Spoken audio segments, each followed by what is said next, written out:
அரசுக்கு சொந்தமான பென்சில் மரங்களையா?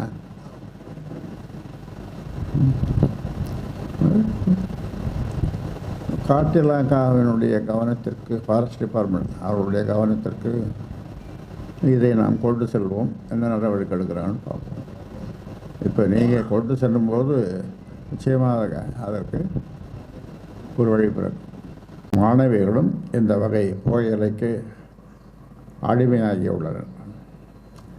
வகுப்பறைகளில் இந்த வகை புகையிலுடன் மாணவிகள் பிடிபட்டிருப்பதாகவும் அதை பயன்படுத்தக்கூடாது என்றால் படிப்பை பாதியில்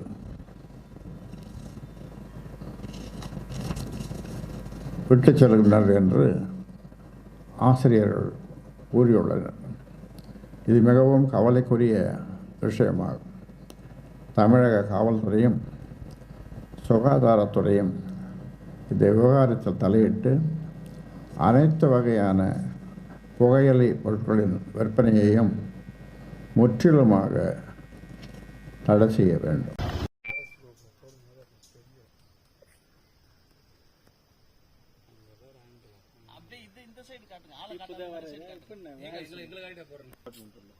என்ன டூராடா வந்துக்கிறீங்க நீ?